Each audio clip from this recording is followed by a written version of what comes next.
so look, welcome everyone. I won't go through my intro again because you just saw it, but I might just pop forward. So that was just what I talked about our university. So you can see it's quite a large university and very much spread across our region. As I say, 10 campuses that go right across the region of Western Sydney, which is the key region around the airport, obviously. One thing I'll just mention, so we have a plan to develop what we call a multiversity at the Aerotropolis site, which you might have heard of, with our other 3 partner universities, Wollongong, Newcastle and UNSW. And this is one of those, that sort of key point we see to developing workforce, particularly focused on STEM education. This particular campus will be. There's a sort of plan to implement this over the period of the development of the airport, but hopefully we'll start to see some early stage development around the time of the opening of the airport. So I'll just, one thing I mentioned as well, so we just released a strategy document about the university's role in the Aerotropolis. It's called Flight Path, and what I'll do, I'll circulate an email to you, Karen, if you can pass it out with a link rather than try and hand out documents to everybody. So welcome today. It's great to have you here. We've got a very dynamic community of entrepreneurs and founders and SMEs based here, and we thought today the best thing was to let you see some of those guys first up rather than me talking for too long. So what we'll do, we'll just get them to come through and give you a quick 1 minute, 1.5 minute pitch, and then we'll have some time for some questions at the end. Okay? Was there any questions anyone just had before we started? Or anything in particular? No, all good? Okay, who's first up? Yep, sorry, go. Sorry, Don. Frank from Sumitomo, Australia. Is there any affiliation, collaboration with that industry startup in York Street in Sydney? The Wynyard startup. The Wynyard one, yeah. So that's the Jobs for New South Wales. The state government agencies developed that, and they're looking at one of those out in the western suburbs in Parramatta, and we will be affiliated with them. And we are connected to them. Yeah, anyway. that's what I meant, yeah. Cool. Okay, first Beck, who's first up? Okay, first one, Peter Mickey. There he is. Okay, I'll hand over to Peter. Sure. Is there a clicker? Yeah. Hi, I'm Pete Mickey. I'm the founder of Landit. Landit's a tech-enabled property advisory business built around making it faster and easier for property developers in particular to assess opportunities. My background is I've come out of the corporate sector. I worked for Landcom for 15 years, head of business development. I was out there every day looking at opportunities and assessing opportunities.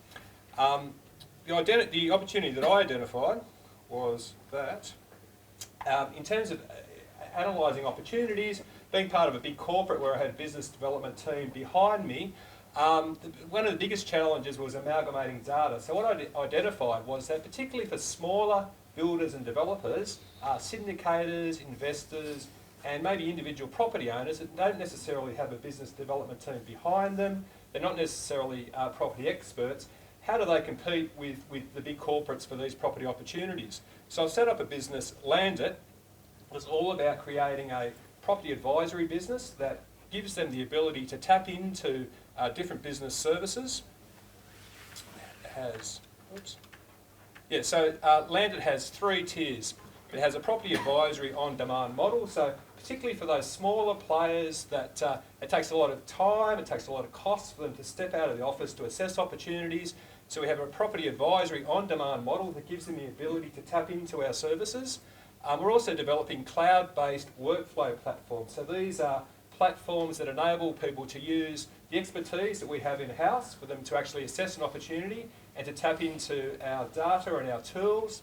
And we're also accessing emerging technology. So there's a lot of startups within the university program here using drone technology, VR, virtual reality technology, augmented reality technology, analysing satellite data sets for issues such as topography, slope of land, and also looking at using social media for some real-time marketing insights. So with the Landit model, we have 3 tiers, so they can basically get as much assistance as they like. They can access our cloud-based platforms, but also they can bolt on any emerging technology that they think may be able to help them in assessing an opportunity. Thank you. Right, done. I went over the buzzer, but only a little bit. I've got a big hook back there. Okay, who's... okay, Rob Karmas. Rob?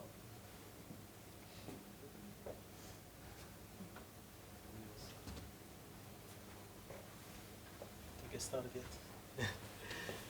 My name is Rob Karmas from BiteIQ. I represent a company and a group of engineers right behind you that are passionate about changing healthcare through technology. So I have a minute and a half now to give you an idea of some of the work we're doing and maybe some examples. To change healthcare, it's not about a product, but it's about an idea and a concept. So we created an ecosystem. We've created a channel into the market. So we have a company that has hundreds of clients now that we can distribute products to. We've positioned ourselves as a company as a subject matter experts in digital health. So when we speak about technology and healthcare, generally people would listen. And we've also invested all our hard work and energy to developing innovative solutions that change healthcare. Probably focus on the example of data science.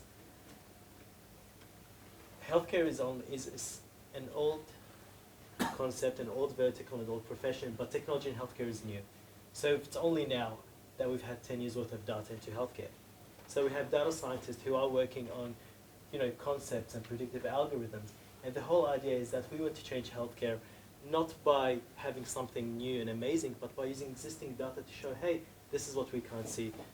I hope this works. Hot off the press. This is 10 minutes ago. One of our data scientists used some data to show that hospital stays, this is from the US, there's a bigger impact of the person's, marital status than their disease or their condition. If they're lonely, if they're divorced, separated, they will stay longer in hospitals as opposed to those with family. Regardless, they could have the same condition, the same issue, same age, same demographics, but their social status and loneliness factor has a big impact. So I'm hoping this is just one of the things we're working on that in the future we'll put in front of those who would like to listen and hopefully change healthcare with it. Thank you. Okay, Hugh.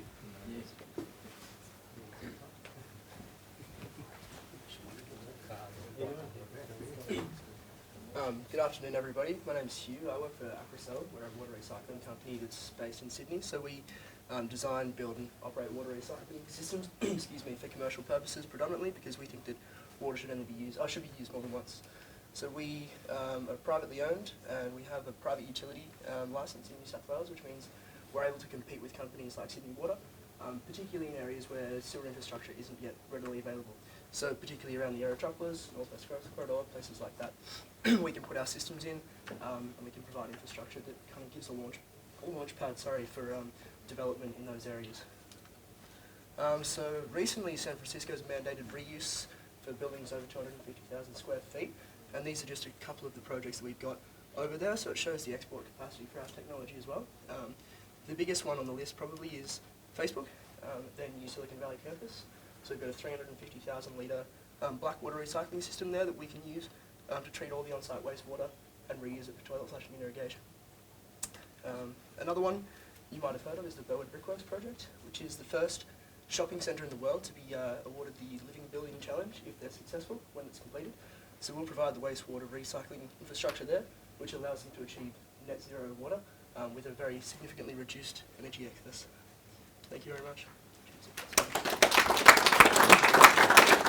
So all that technology, they're actually co-located here at the university, and they operate out of this centre here. They've got 5 engineers working in a building in a room just down the back there. So all that tech being exported all throughout Silicon Valley is all here in Penrith. It's developed.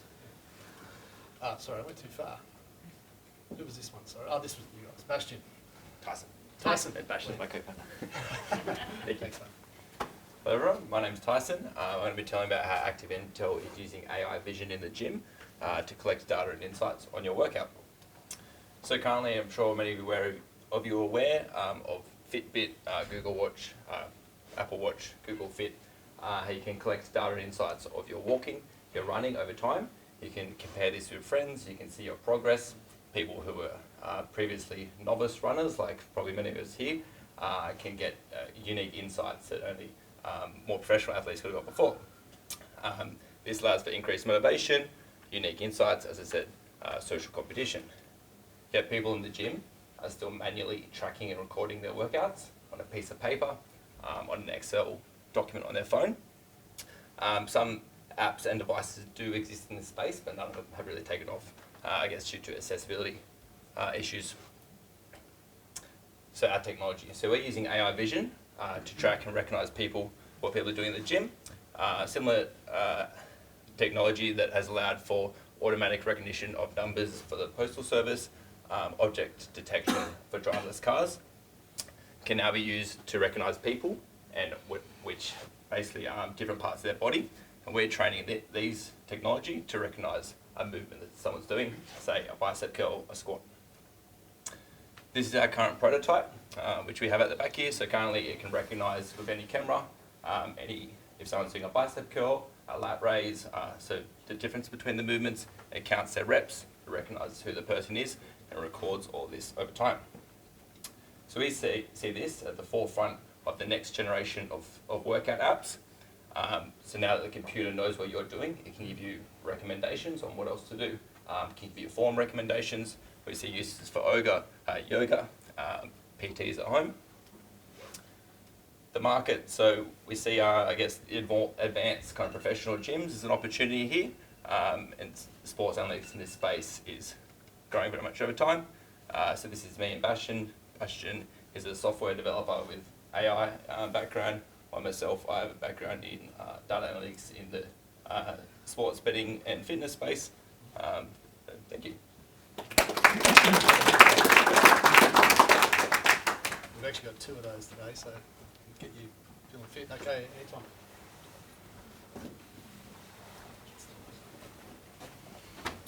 Good day, my name is Anton Bogdanovic. I'm a video games development lecturer here at this university, and also run our Tone Lab where we build games, VR experiences and mobile apps.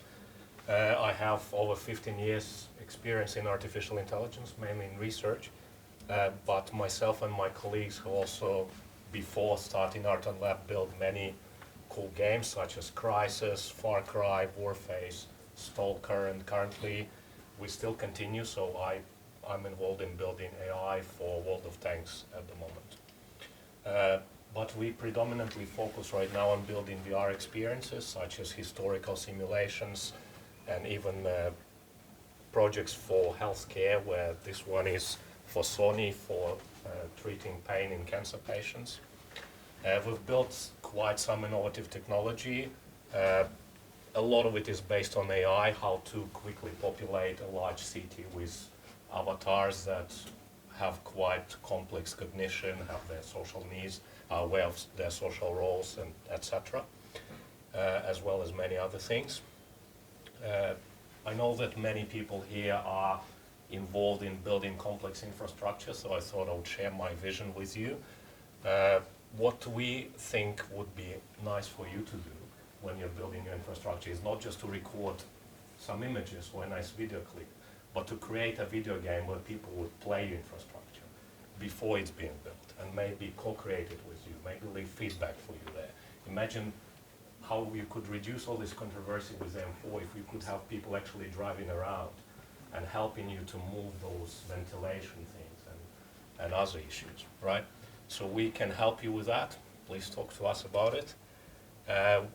As our Tone Lab, we've only worked with those 3 customers so far. One of them is Sony, but we only started last year as our Tone Lab. We've built many great things before that. Thanks a lot for your attention.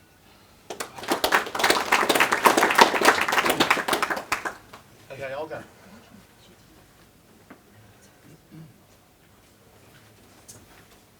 Hi, my name is Olga. I'm also from Aeroton Lab, and the concept I'm presenting today is AI travel app. So why would you use our app? Imagine you're a business traveler, today you're in Berlin, tomorrow you're in Singapore. With a schedule like that, you don't have time to plan your leisure activities and sightseeing. Imagine you have an app on your phone that knows exactly where you are, what you like, what the current weather is, and how much time you have, and it would be the perfect trip for you. So how would we do that? Using AI and machine learning, we find a set of similar travelers to you and use their recommendations to build your trip. We take weather into account and also plan your public transport to get there. One of the key features is that every stop along the way on your trip has a GPS coordinates. So you will never get lost, and you know where to go just by looking at your phone.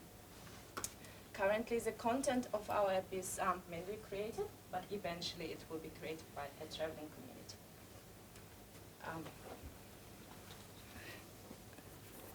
So far, we have created an app already that is available on Google Play and App Store.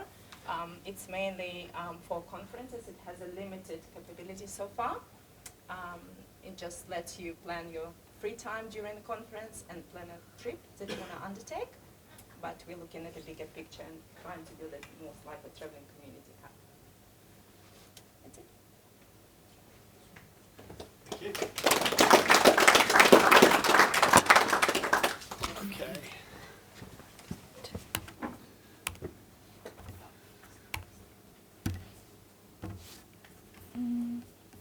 Just get back on track here. Yeah. Have we got NetWest? Yep. Yeah, Ange?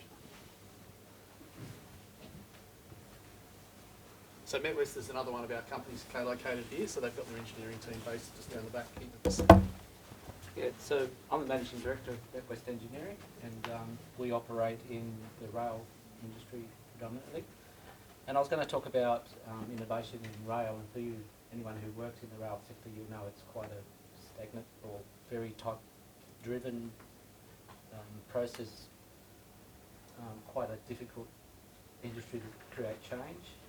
So we use this university, we have a partnership with Don, we've got 2 or 3 engineers, we do a lot of 3D modelling and printing. And we've developed a product here for a tilt pole, which has only just got type approval, but in terms of innovation in the rail, that took 10 years of development to get a pole. So there's a video, I don't know if you can see it, but we use this university to drive our innovation. We're also going to move from, we've committed to 3 years worth of accommodation out at the Aerotropolis. We've already got land out there. We're going to, I think we've committed to 15 engineers out at the airport site. So these are just general products that we do. These are things that we've done that no one has ever done before. They're all pre-built, custom printed 3D models. You can keep going through here, but the video at the end is where we collaborate with the university.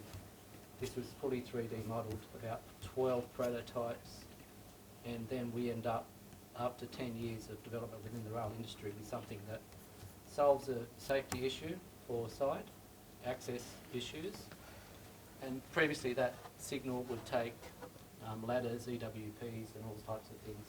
So if you're going to maintain that signal, we now tilt it down, maintain it. That's a cordless drill that you can buy from any hardware shop. It tilts back up, and in less than 1.5 minutes, that signal's been maintained, cleaned, tested, and tilted back up. That was done in collaboration with some of the uni students here, and that's only just got type approval in the last 3 months. And they've ordered not very many, but they're the types of innovations that we're doing through this university.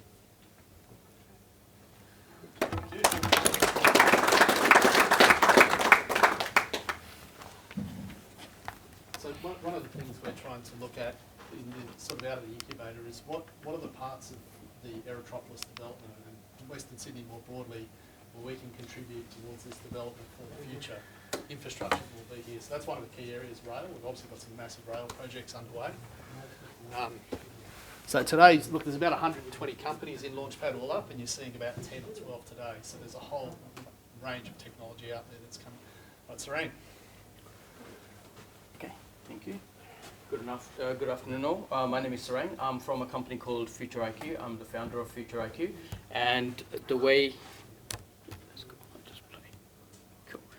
And the way we're actually a smart energy management company, and the way we do that is a combination of solar as well as home automation.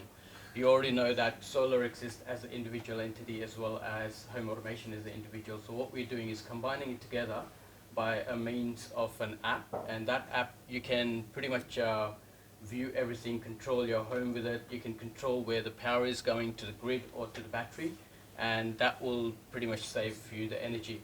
Now, the way we use home automation within BiteIQ is if there are lights that are switched on at the moment and there is no one in that particular area, the lights will switch off by itself because there is a motion detector in every room. What it will also do is we've got motion detectors that will detect what the temperature is, and if it's very sunny and there's a lot of heat coming in, what that will do is it will close the blinds or it will opaque the windows and things like that. And that's how we're going to be managing the energy side of things. Now the app itself is very, very easy to use, and what that will do is that will basically give you the amount of energy being used on a daily basis, and it will give you a total amount of bill you should be receiving at the end of the month or at the end of a quarter, whatever your billing cycle is. And that is the whole intelligence system, which pretty much works by itself. We are going to combine AI into it, which is artificial intelligence, so it will actually learn your everyday norms, such as turning the lights on, turning the lights off, and it will actually do it all by itself. So this is how it does it, all by itself, and yeah, so that's Future IQ for you. Good.